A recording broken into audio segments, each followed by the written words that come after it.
Hi, everybody. Welcome to another episode of Work Life's Livestream that we still have never given an actual name, but that's what we call it every week. If you probably heard as you were logging in, John and I are apparently, 5-year-olds who need to be on a specific side of the screen in order to function. So, it's like when I was a little kid, I used to like refuse to drink out of any cups that were red for some reason until I was like 8 or 9 years old. Oh So, yeah, you got to go yeah. green for sure. What was your math folder color? Blue. I had blue. Okay, yep, yeah. Math or science is always blue or purple, right? Yeah. Yeah, okay. So yeah, you're a correct human being. Any other thoughts are completely illogical. Those are the real priorities in life. My name's Evan Patterson. My pronouns are he, they. I am the community and marketing leader here at Work Life. And to my right is a man who can introduce himself. Hey everyone, my name is John Alarcon. Thanks again for joining this week. I'm one of the co-founders at Work Life. Little tidbit about Work Life: we're all about helping people figure out their personal happiness equation. So finding the things that they care about, that are meaningful to them, that bring them fulfillment and happiness. And we want companies to pay for those things. So we want companies to run their incentive, bonus, recognition, and fringe benefits programs through our platform so that they go directly towards the things that their employees care about. And that creates a win-win in your company. So as people are working hard in your business and creating results at your company, it's directly helping them do the things that they want to do in life. So that's a little bit about us. Awesome. Well, today we have a fantastic guest. She is a founder and career coach at, I love the name of her business, Unbound and Unbothered. I need that stitched on a pillow by somebody other than me because I can't stitch anything to save my life. But I've we're seen going your to talk video about editing skills. Just kidding. yeah, there's a reason why I outsource them. There's a reason why I have Pedro at Render House. There's your ad placement, Pedro. We're going to talk about how to construct an off ramp on the road to burnout, which I hope is in better condition than most of the roads in my home state of Michigan. So let's talk about what that means, how to get off of the road to burnout, because I was dealing with the whole issue of what burnout is for the longest time and how to identify it. But never how to recover from it once you're already there. So let's talk about that live with Gretchen DeKnikker, who can also judge me on my pronunciation of her name. Welcome to the show, Gretchen. Thank you. You did pretty well. You did pretty well. Much better than we were just talking before we came on about how AI just like gives me like so many amazing versions. It's just a little like delight waiting for me every time I put something in.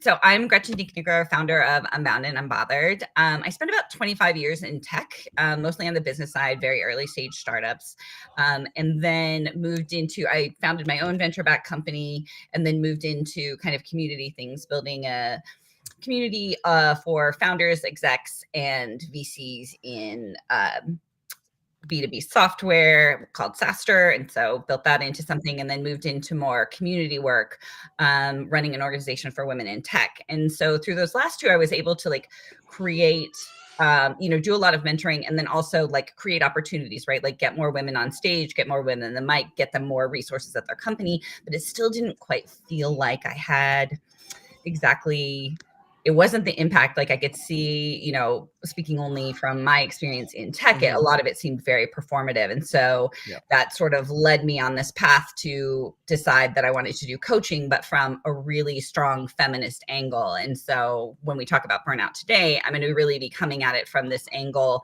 of like why we burn out and what we can kind of do to spot it and see it, identify it, and then stop before we get there, like actually find that off ramp, right? Yeah, that's fantastic, especially as somebody that, first of all, thank you for doing what you do regarding uplifting women's voices. As a gay man, most of my strongest allies have been women, and you unfortunately get to, as a gay man, I get to see both sides in a lot of the ways that women will come to me to vent to me about these things. And I'm like, oh, now I can spot the performative nature stuff from a mile away just as much as they can. And it's a real issue. You can tell when... And the patriarchy harms everyone, right? Everyone loses. Everyone. Yeah. And then it sometimes benefits some men, right? Which is like... Some men, some. Right, exactly. And I think, that nuance, which is so important, really gets lost in this conversation that like, this is harming everyone, right? It's not like there's some Yeah. cabal of like white cis het wealthy. I mean, maybe there is somewhere, but like Oh, there is. I'm sure. they're not there like, and now I'm going to plan the destruction. No, of I the think whole-" there might be. Yeah. I haven't ruled anything out yet. Maybe that's what I'm getting at. Okay. Well, I mean, always keep an open mind. Right, exactly. No, but I don't like the performative nature of it either. So no, I love that you're doing it in a very authentic way. As overused as that word may be this year. So burnout. So I know John has already got a ton of questions ready for you, but I want to kick off with this question real quick here. Why does this topic, because clearly it means a lot to you when you talked about it, there's a lot of vigor in your voice. What makes this topic so special to you? I mean, I think, spending 25 years in tech, right? And watching, like, I came really close to burning out as a founder, like when I was doing my own venture back company. So John, get that support. Yeah. But like, I can hear look you on back and that. I can understand why. And then I for sure burned out when I built SaaStr. Like when I was done, like I just had to figure out a way to get out as gracefully as possible and like take a bunch of time and like come back into my own body, into my own self. Like I was just like a brain in a jelly bucket. Yeah. Like I was not in my own life and in my own body and present within myself. And I really just had to be like, oh, this is what hungry feels like. And here's what you do when that happens. Here's what tired feels like. And here's what you do when that happens, right? If you push yourself too far, and I just did it for years and years because early stage startups, right? Like I just kept thinking, I don't know how much deeper I can dig, and then you're like, turns out I got some more in here. So let's keep going. Right. And so it was actually surprising after whatever, I think close to 20 years where I really did hit bottom, where I was like, I have nothing left to give anyone anymore. So, yeah.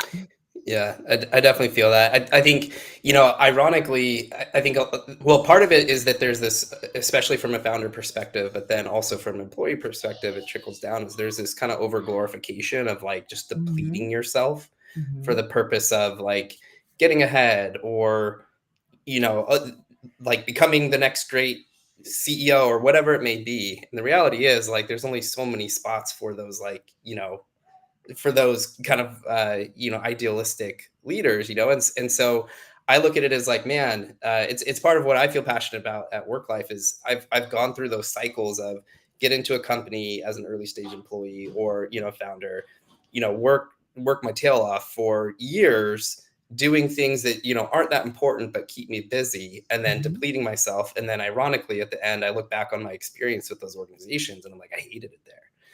And so I feel like the leaders that encourage those types of things are actually doing themselves a disservice, because like what they're doing is not only just burning out people personally, but then also like they're creating a negative experience in the minds of the people that work there that negatively reflects on their organization as they leave. And so it's kind of like this vicious cycle of, encourage burnout or create a culture where burnout is the norm and that's almost glorified, and then people leave, and then it just creates this challenging kind of environment to hire and recruit in as well. Right.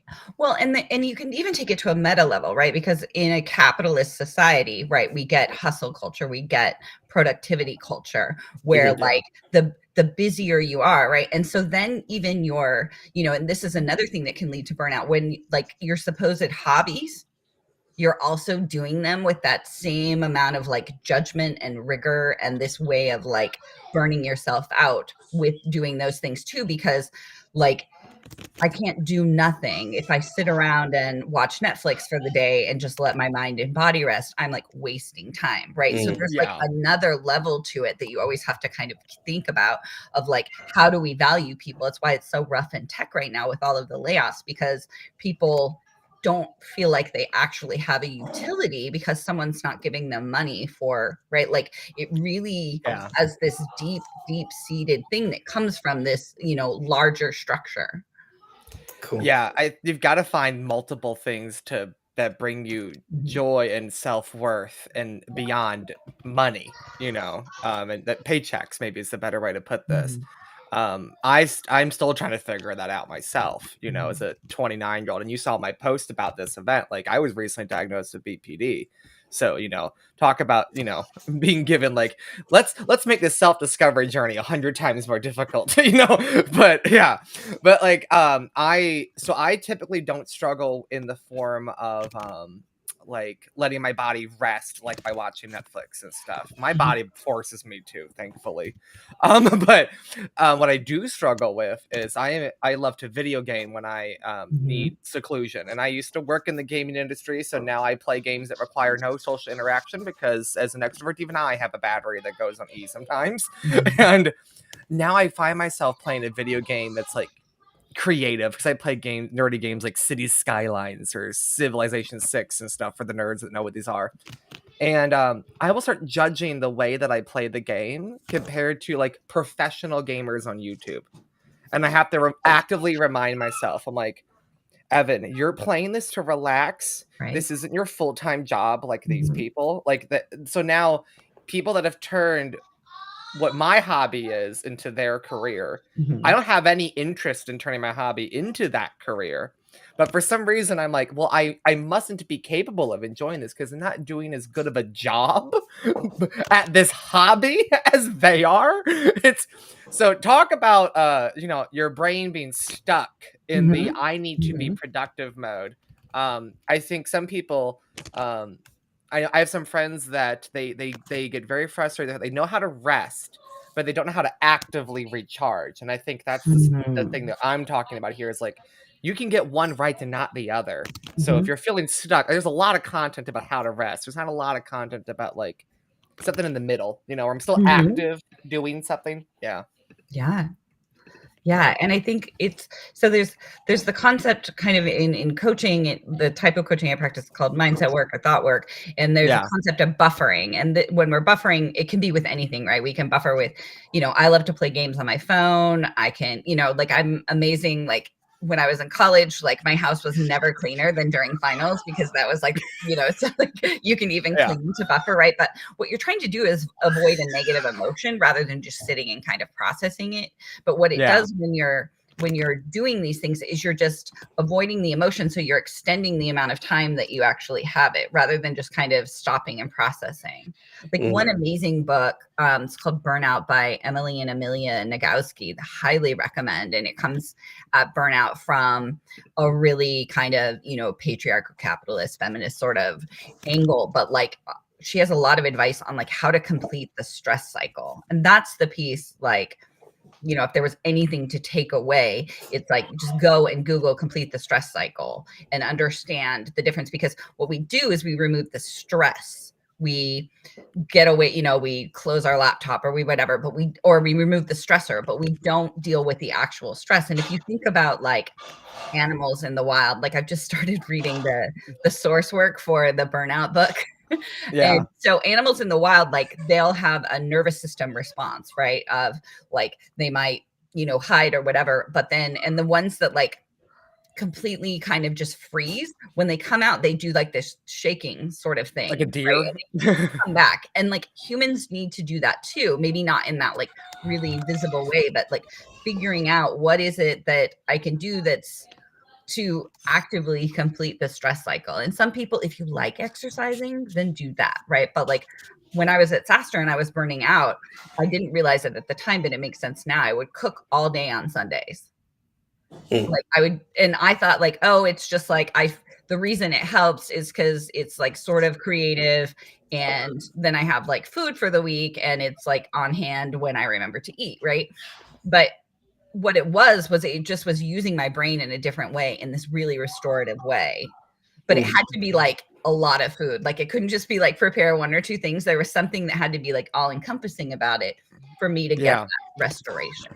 Love that. And maybe this is a good place to, just for the audience, set some foundational concepts, because you're getting into some really interesting stuff here. I'm curious, like, just as a baseline, like, what is burnout? Like, how does it show up? Like, what are Mhm. some of the things that people feel and experience? And Yeah. maybe we can use that as a starting point. I said diving board earlier, but launchpad is, I think, the correct term. So Yeah, let's They just go both like, downward. you bounce before you fall on the like, there was something like visually to it that made sense to me. So, I mean, if you're thinking about like how it's going to first start showing up, like one, it's going to be like, you just have to get away from the thing, right? Where you're like, but then you beat yourself up for like whatever you're doing. So there's really no relief. As it like gets worse, you go on vacation and then you feel no restoration, or you take the weekend off and like the second that you're back in the environment, you don't feel any sort of restoration again, right? You'll find yourself, especially in the early stages, believing that it'll be better after X or Y happens. It'll be better after the end of the quarter. It'll be easier after whatever. And you think that it lies somewhere in the future, but it really, like the lack of peace in your own mind that's like creating it, that can be like worked on right now, right? And so if you find yourself thinking like some jobs that I've had, I've been like, I would write myself a note like, here's what I expect things to be like in 90 days and schedule it and have it emailed to myself, just so I could be really honest about how is this different? Like if I believe this today, because it's always going to make sense. Like, oh, well, of course that other thing comes up. And of course I have to work on that because that makes total sense. Right. Like, but it like what you're doing is you're putting like this ability to rest somewhere just that you'll never ever reach. Particularly people, for parents and other folks, right, that have other obligations that also tend to work that way, where it's sort of a never ending task list. And then, you find yourself, you're at home, you feel like you're failing at work, and at work, you feel like you're failing at home. Right. And you've got yourself. So then you're just in this constant loop of like, you suck at everything. You always suck. Yeah, it's kind of like this downward spiral. So some of the things I'm hearing are, burnout. Kind of what it feels like or looks like is, kind of avoidance. It sounds like is one, kind of sign of that, where things that you probably should be easy to do or you can just usually take care of, you tend to maybe avoid those things. Sounds like procrastination. This kind of like maybe feeling of being stuck or wheel spinning. I think it's interesting too. You said like, hey, one of the ways that people think they overcome, burnout is like go away on a vacation or something. But as you described, it's the moment they're back, it feels exactly the same as if they never left. Right. So, Yeah. So, okay. So, starting to see what some of those things look like, and I think it's interesting also kind of like the self-talk, that comes with that too. I know one of the big realizations for myself, I started looking into like, okay, what does depression look like? And one way that I was like, oh man, I really need to change my thought patterns was one of kind of the hallmarks of depression is very concrete statements like never, always, that always happens. This, I'll never do this, or like, I'm never gonna. And so those very like definitive kind of states were, I was starting to use that language a lot with myself. Like, oh, this person never does it. And it's like, as you start to think about that logically, it's like, no, that person doesn't never do those things. It's just in this situation, they did it. And so I think it's interesting as you're talking about burnout, that there are some, potentially self-talk statements that people start to use as well.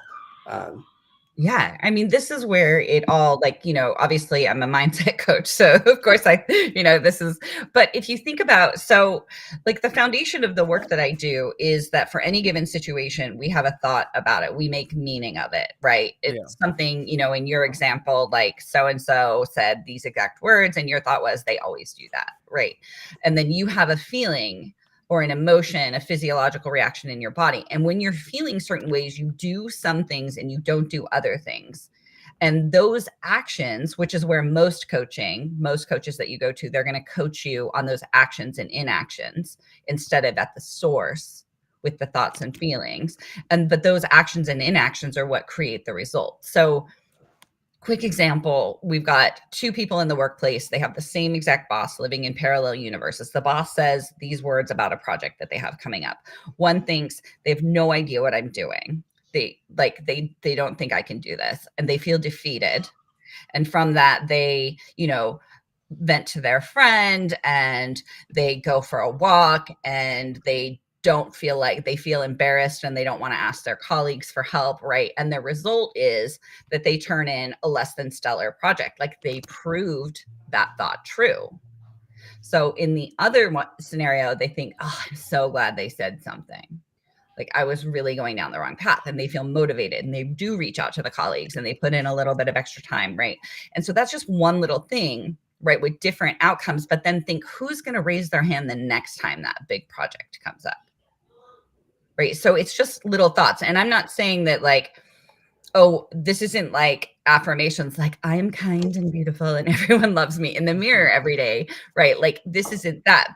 But you work away from, like, they think I have no idea what I'm doing. It's like, it's possible that they don't think this, right? You just want to unstick those thoughts. So, like, in Jonathan, in your example, right? Like, oh, it's possible that they don't always do this. Mm-hmm. Right. And you start moving away from it, because it's actually the thoughts. It's actually your mindset that's 100% responsible for burnout. Because what's happening is you're living in, like, for me anyway, like, I thought about it when I got home at night. I, woke up in the middle of the night thinking about it. I thought about stuff when I, like, couldn't get to sleep, right? I was in the shower, like, thinking about, oh, what's going to happen in this meeting? And they're going to say that, and then I'm going to have to say this, right? And it's like, that's what's so exhausting. That's what's burning you out. It's not a physical thing, and it's not even necessarily like a psychological thing, but you're burning out your own emotions with your thoughts. You're triggering your nervous system constantly with your thoughts. And that's really where, thinking about, like, how can I create space for myself in my own mind? How can I create breaks from this constant, either whether it's self-criticism or thinking back of, like, I can't believe they said that, right? Like, going through all of those things. And of course they're going to show up this way, right? And, like, words, I love the ones you used earlier, John, but, like, other ones about, like, always and never, but other ones to watch out for are should, could, and would. Yeah. Those are statements that are really, like, you're trying to reshape reality, or you're, like, arguing with how things are. And those are ones that are also going to be like, so now we got a list of 5 words, 5 words to, like, okay. Yeah. I love this direction. And so I think what I'm hearing is that there's kind of 2 sides to this. There's, like, the internal part, which is, like, self-dialogue, self-talk, the mental and emotional energy that goes into, like, your thoughts towards a situation. And then there's the external, like, how people typically deal with burnout, which is, like, go away, try to find space on a vacation, procrastinate and stuff. So I'm wondering, like, and this might not be the right path to go down, but I'm wondering if there's any like, frameworks or ways that you think of, like, okay, how do you make the distinction between the two? How do you, like, bridge the two? Is there anything behind that that we can talk about? Like, so the reason that the vacation, like, a vacation, of course, is always great, like, no matter what, right? But the reason that you don't feel rested the moment that you come back is because all of like, you open your laptop and you're, like, an hour in, and your, like, body is flooded with adrenaline and cortisol again, right? And you're living in this constant state of fight, flight, freeze, or fawn.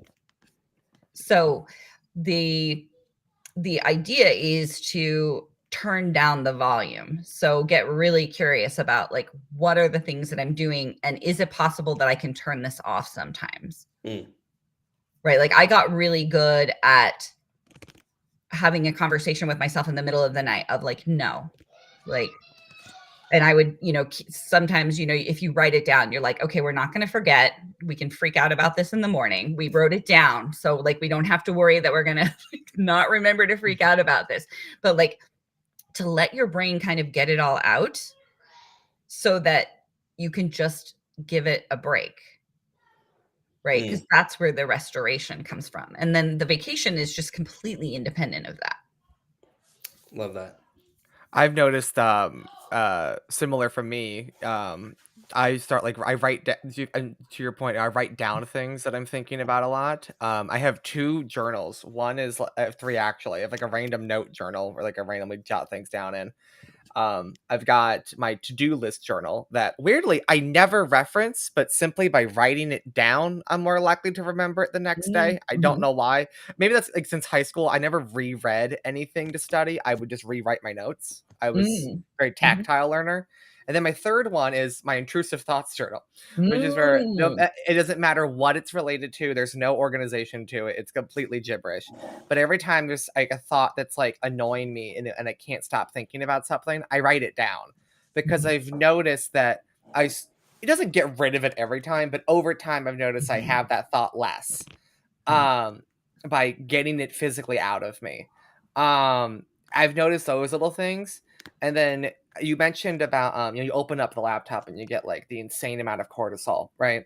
And to any of the social media marketers in the room, I feel you when it comes to the extra difficulty to unplug from your job because of the nature of our jobs. Right. Last night I took my therapist's advice and I bought myself like a good old fashioned like alarm clock so I can start charging my phone in the other room because my issue was like the amount of times I think my phone is going off when it's not is an unhealthy, ungodly amount of time. Yeah. I looked at my screen time. It's embarrassingly high. Like for my phone, not my computer, my phone screen time averages like 6 to 7.5 hours per day.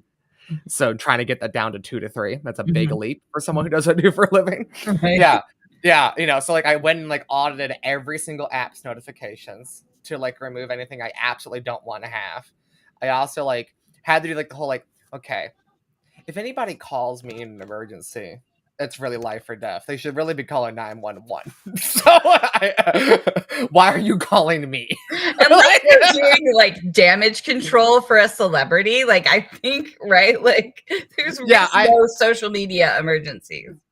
Yeah, so I'm just thinking of like I was like, none of my clients are curing cancer. I don't work for any politicians. Like, why am I acting like I need to be on? John has never called me at 1:00 in the morning. Like, we have a PR fiasco and you need to jump on this right now because you said something problematic on the internet for the 10th time this week. So I believe John does that. Yeah.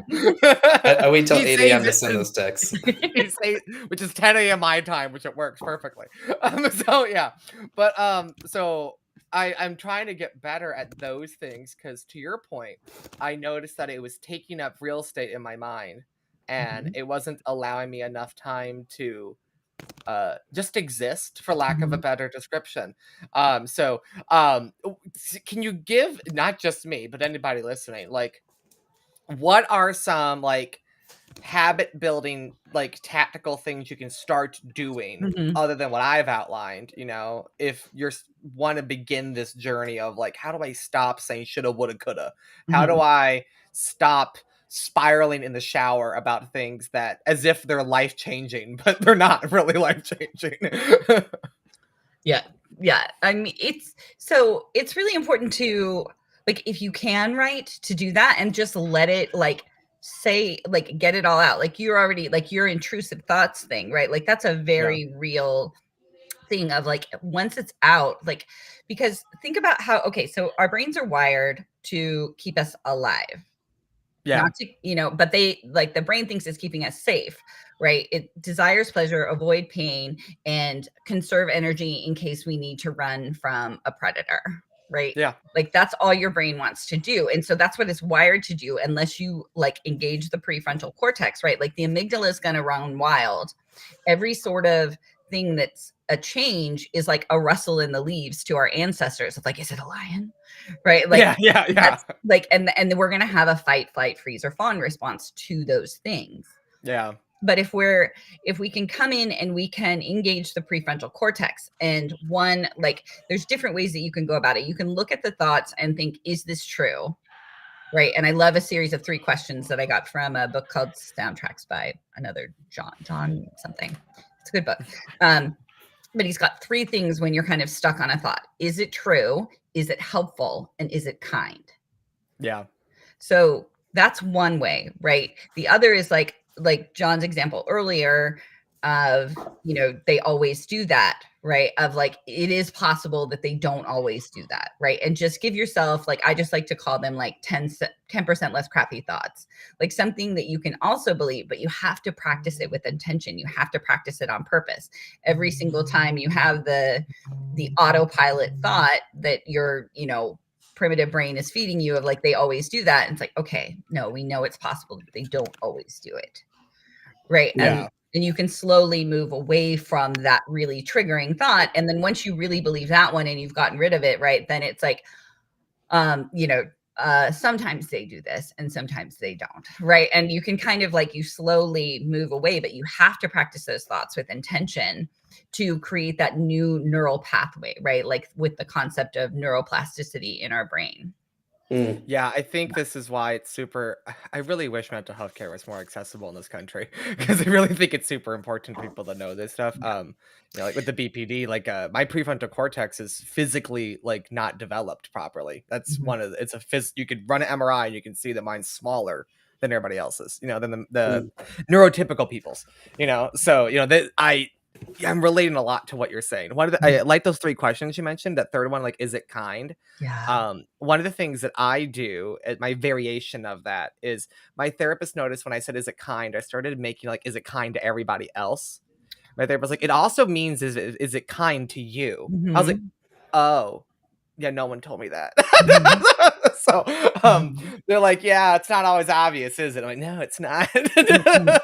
So yeah, I always have to I make it 4 questions now. Is it kind to myself? And then I always ask that before, is it kind to everybody else? Because my therapist is like, one of the harsh things you learn as you get older is like, sometimes that 4th question doesn't matter as much as you thought it did. So I can attest to that. yeah. So she's like, as a 29-year-old, start practicing that now by separating the 2. Yeah. But I think that is a helpful practice for any age. Yeah.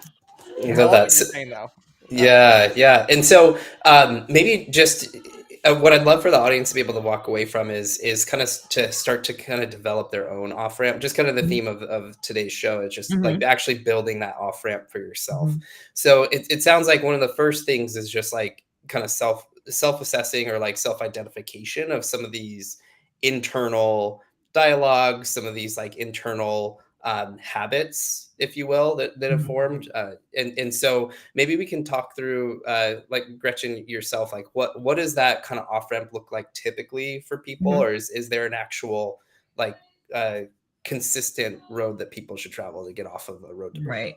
Well, I mean, I think there's maybe an order of operations, right? Like, I think like what we were talking about earlier about learning to complete the stress cycle, like that's already because if your body's in that heightened state, then you're hyper alert, you're hyper aware all the time. Like if you are not completing the stress cycle, if you are not giving your body the opportunity to, then think about it. Like if you're, in like hunter-gatherer times, right? And you're hearing that rustle in the leaves, like you're hearing it over and over again. And then you're listening even closer if you think about that, right? And so you're listening for the, like if the trigger that's kind of burning you out is, a boss who is, you would call them toxic or you would whatever, right? And so you become more aware of everything that they do because your brain's looking for evidence that you are not safe. Yeah. So step 1 is like complete that stress cycle. Find the thing that like recharges you, not rests you, but recharges you. And a lot of times that's an active thing, right? Like my example of cooking. There's so many different things that you can do. Like a primal scream and a good cry are also like completing the stress cycle. I lived through my last really stressful job by screaming into a pillow, like until my throat hurt like many, many times, which just kept me from getting fired, basically, right? But I had How to. does one cry on cue like this? I've always been wondering. But like, no. But think about how often you're like, we don't have time for that right now, right? Okay, so it's not fair. about crying on cue. It's about letting it come when it comes and not being like, no. Oh, then I'm already doing that all the time. I'm a Cancer. I cry every other Oh hour. my gosh. You are still in your feelings. Yeah. So that's the first thing. Then the second thing is to get really curious about your thoughts. So if you're getting those never and always and woulds, coulds, and shoulds, right? Like get curious about those things and then see if you can break those down with moving away from those thoughts, or is it true, right? And you go into like that next little step. And then you have, you know, the ability, or doing that, the writing exercises with like all of the thoughts. Then you're going to have a little bit more space to be able to take care of yourself, to be able, like, because it's sort of like thought work, getting really curious about your thoughts is a little bit the way that, like, at least meditation was described to me. I really sucked at it. Like, I can do yoga, I can do like breathing exercises. I'm not super good at meditating. But what I always understood and why I tried it for so long was it was going to create space between me and my thoughts. And so if you can really just write them all down and let them out and like let them be there, you've already created space, right? If you can get curious about why am I saying always? Why am I saying should? Right? Then you've already created space. And so then once you have that space, you'll actually find you have more mental energy, right? And then you can kind of decide like, what stressors do I want to remove, right? Like you're able to care for yourself in a way because you've taken the nervous system back to like a thing where you can engage your prefrontal cortex. You can have reasoning, you can have planning, right? Yeah, I always tell me what your thoughts are on this one, because I don't know which one makes the most sense. So you know the whole exercise of writing down all your intrusive thoughts. One of the things that I struggle with is I will judge the thoughts as I'm putting them out, or analyze them as I'm going. You know the whole question, is it kind? I'm like, it's like I'm already asking that question before I'm even done writing it. It's just like, how about get it out first? You know. So do you do that like on a thought by thought process? Like, okay, one thought's out, then do it, or do you kind of like do the whole spew till you got nothing left to spew, and then do that? Like, is there a order within that step that you recommend to people? What I would recommend is never judging them, right? Like then you're in the woulds, coulds, and shoulds, right? But just write it all down and be like, what else? What else you got? What else you got? What else you got? Like the what just else getting question, really curious, basically. Right. Like the what else question is like, it's egging you on, right? Like, and I also think her hair is ugly. And I also, right? Like, and you're just, now is the time to write your own burn book. And then you can just light it on fire if you want, you know? Like, I mean, maybe not me, I'm a pyrophobe, but yeah. I know. I'm not sure I would recommend you play with matches, but a lot of other people, I don't think people. The one stereotype that might be true about BPD is that I don't think we're meant to be playing with things that could burn things down. I think we're gonna have a metaphorical fire for you. Yeah. yeah. I'm already the biggest flame in Chicago since the Chicago fire. We don't need more. Goodness. But no, I really like what you said there about the like the what else, you know, because you're also, to your point, like you're having that as silly as it sounds, because like you're kind of having a conversation with yourself loud. You're yourself from the thoughts, because I think as you've alluded to, is like you start to believe that every thought is true, and not all thoughts are true. They're not all indicative of reality, because to your point, like our brains are not made for the world that we're in now, so therefore they're going to perceive, to your point, like every little shift as a signal that's going to fire off. So I like what you're saying here. I'm going to walk away. God, I could fire my therapist. This is more effective. A lot of my clients have a therapist and me, or just me. But like it's very complimentary for sure. Yeah, because I mean, you do it through the lens of business, where my therapist doesn't understand a single thing that I do for a living, no matter how much I explain it to her. And also, they don't care though, right? Like they don't need. She doesn't give a shit. They're like, I understand, like more than that. Yeah, she's like, stress is stress, and I'm like, okay. So, okay, so maybe some questions to ask yourself then. I've kind of been jotting these down as we've been talking, but one is like, am I aware of the thoughts and kind of self-talk language that are contributing to these mental habits? Another thing is, am I closing or completing the stress cycle? Which is actually, it's something that I didn't realize that there was an actual stress cycle. So maybe that's something that we can I talk wrote about that a little bit. Yeah, maybe we can talk about that a little bit more. And then also being aware of the triggers that kind of kick off that stress cycle. So Mhm. do you mind maybe diving a little bit more into like what the stress cycle actually is? And, Mhm. it sounds like a lot of those actions and behaviors, like the cooking, the thing, going away and stuff, those are a way to close it. So like, yeah, what does the cycle look like? Well, I mean, so definitely like Google Emily Nagoski talking about this because she's amazing, but I'm going to give you the gist that I understand it. So, obviously we our amygdala, the fight, freeze, response that triggered by our nervous system, right? So whatever response that we're in, we're going to stay in that response. So we're going to stay hyper alert. We're going to stay stuck, right? Like if we're in a freeze response, then we're like paralyzed with self-doubt or we're spinning in indecision. If we're in a fight response, sometimes that's arguing with other people, but a lot of times that's actually negative self-talk. Like we're just fighting ourselves. Like we're just like, hey, would you like to be punched in the face? Gosh, I sure would. Like that would be amazing. Punch me in the All face those again. memes of like, would you Right. punch your best friend in the face for $10,000? I'd be like, I'd be angry if she didn't. Maybe not that example, but that's where my mind went. I love where your mind goes. I have a So, weird mind. okay, so we have a fawn response that it will often be like people pleasing. When I get fight, freeze. Oh, and then flight is a lot of times we'll see it in like you're chasing validation or you're seeking perfection, right? You're really looking for, so you're like, if I'm just perfect, then I can get the thing that I need. And so I'm chasing that validation that I need to feel, right? And so those are kind of the behaviors that show up from those different responses. And so if you don't find a way to reset and recharge, right?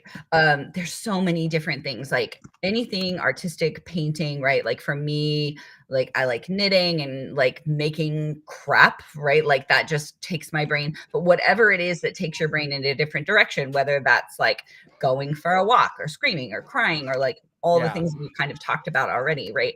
And just giving your body a chance to complete that. Like I'm starting, what is it?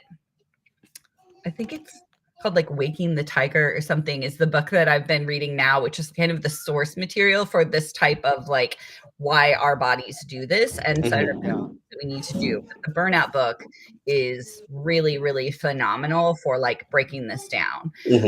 But like really making sure that you're building in time, not just to like stop the stressor and rest, but also to do the thing that restores you so that the next day you're not going in this same state of hyper alert where like you might rest and you might be like, okay, I don't feel whatever. But the minute you get that next email and you're in like this higher state all over again.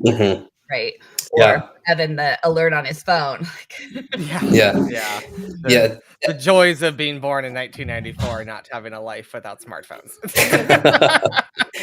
Well, what I'm really appreciating about this conversation, Gretchen, is that I think the temptation when even like as a friend or a coworker or a boss is that when someone's kind of presenting these things that are very obvious, like it's very obvious that they're tired or burned out or things like that, they'll jump straight to the, oh well, you should do this, like you should like take a day off, or you should do these things, and the conversation becomes prescriptive out of good intentions typically, but that's actually maybe not the place to start, as a leader, as a boss, or someone that manages people.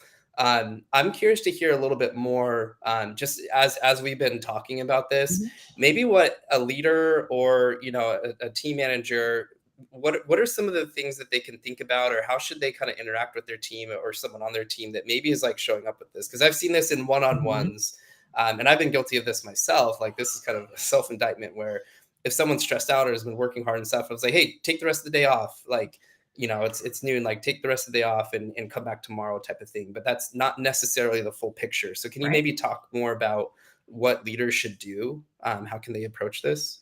Yeah. So if we go back to that example of the two parallel universes where like one person interprets the same words that the boss said, right? And so sometimes it can be like if you're saying something and you see them get like, you see the anxiety kick in and you're like, okay, tell me what you just heard me say. Right. Tell me what that, you don't want to get too like coachy with them, but like if I were coaching them, I would be like, what are you making that mean? Like, what does that mean? And get really curious about the words that they're saying. Don't assume that that like, what does it mean that you don't have time? Right. And not in a way that makes someone feel gaslit, obviously. What do you mean you don't have time? Yeah. Right. Yeah. There's Help 160 me hours in a week. understand. Help me understand what you mean by that. Yeah. Yeah. That's what my therapist says. Always start with help me understand versus can you make that make sense to me? Because it sounds less antagonizing. Exactly. Perfect words. Thank you. Yeah. Of like, okay, so what are you worried is going to happen in this scenario, right? Like what you're trying to figure out through a series of questions is what meaning has their brain made of the fact of the situation, right? Like I asked for this by Friday, and then their brain made meaning, and there's anxiety. And so it's like really just getting like super curious of like, hey, what's going on here? Right. And like get very curious about like what meaning did their brain make that triggered that physiological response in their body that's going to lead to actions and inactions that are going to prove whatever that thought is true.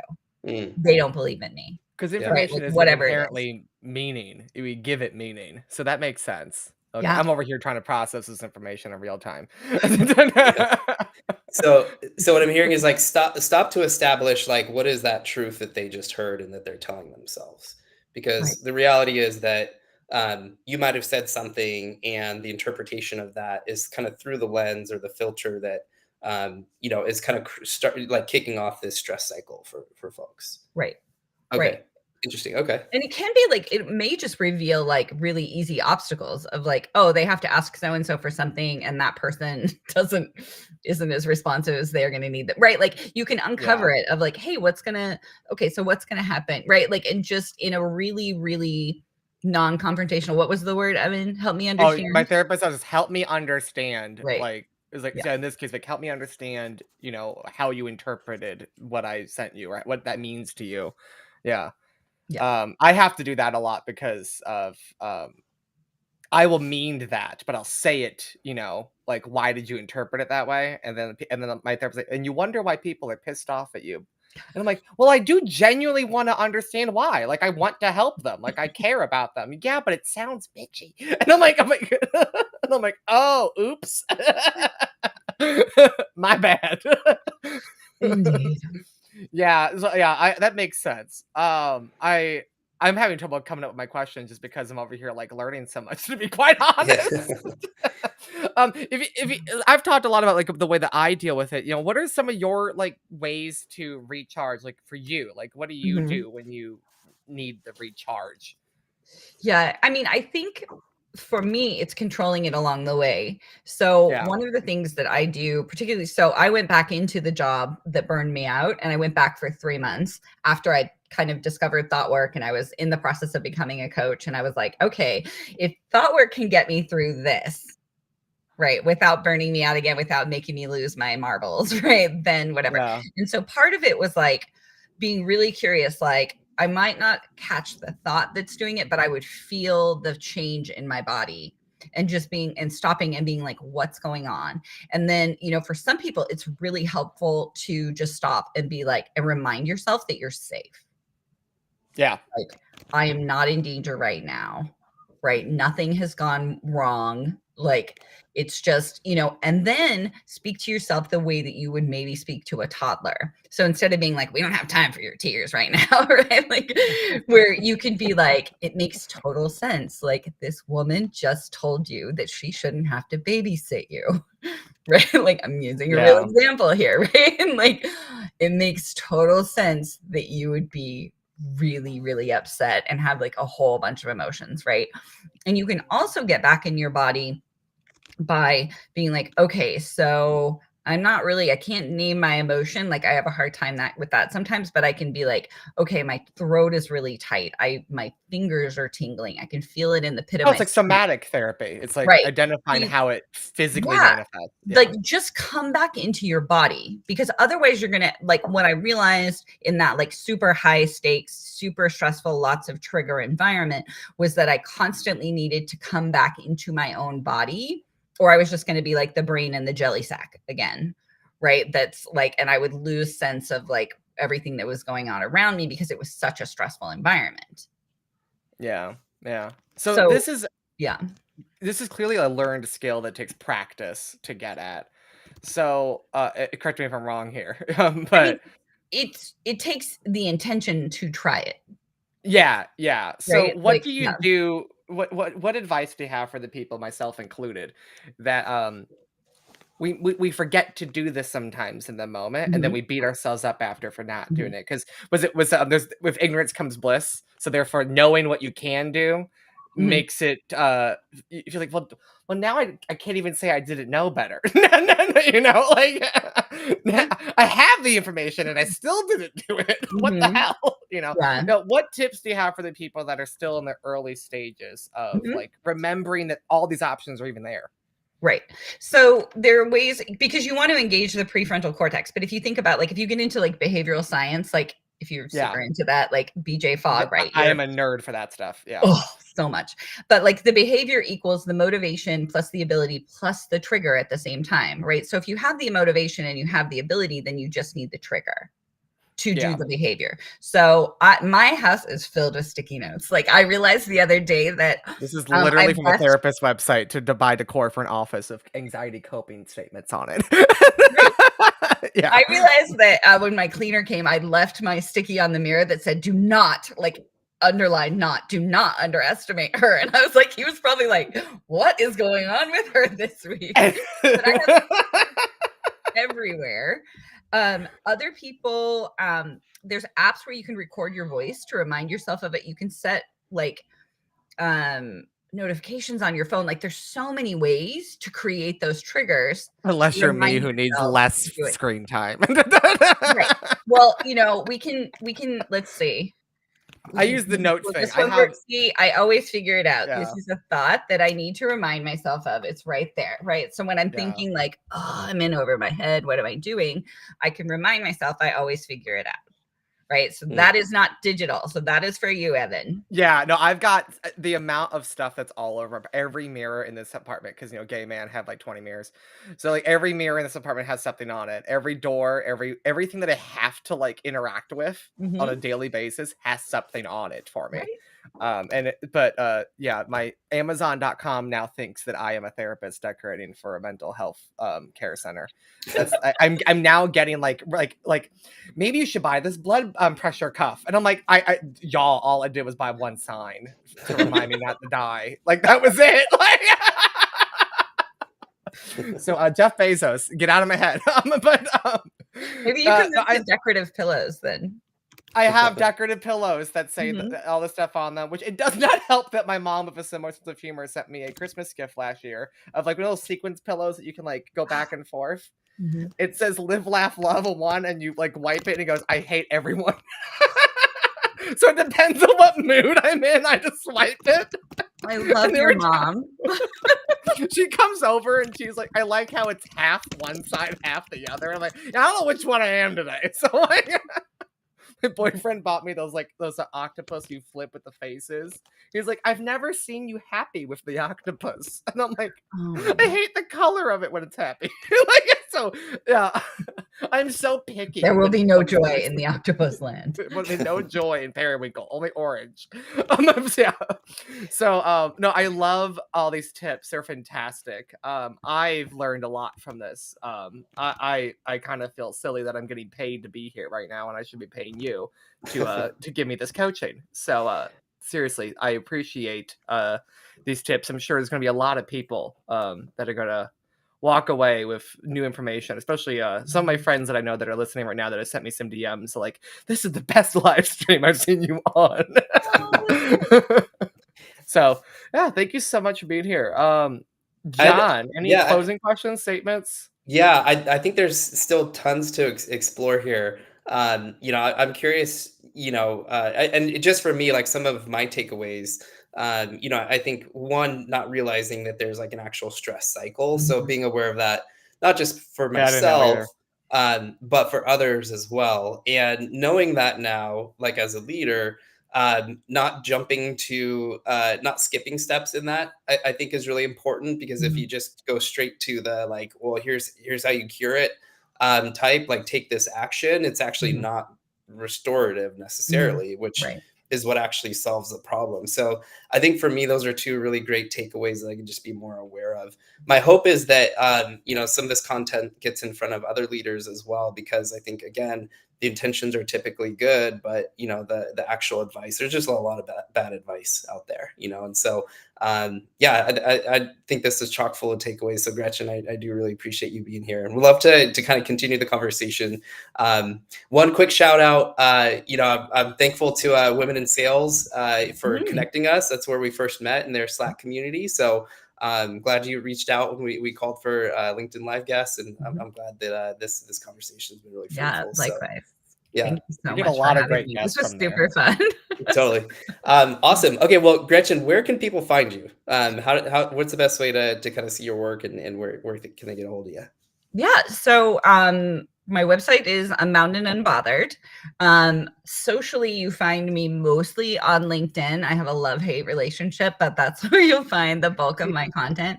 I have a private Facebook group called Unlock Your Career Potential. You can come join that. I do weekly lives on LinkedIn like this. I'm doing another like every Friday at noon. And I also do talks to women's employee resource groups within companies. And so there's a way Hmm, on my website to reach out if that's something that's of interest also. So lots and lots of ways to connect and engage. And I love this work and I really appreciate you all having me here. love it. Yeah, let's look at Awesome. the website. Really like it. It's really I like the way it's done. Yeah. So Cool. fantastic. Thank you for being here. All right. Awesome, Yeah. Gretchen. Well, we're gonna play our outro video and find us next week for our next live stream, which I have no idea who that guest is. Right now off the top of my head. So thank you everybody for coming up. And once again, thank you so much, Gretchen, for being here. Really appreciate you. Thank you. See y'all.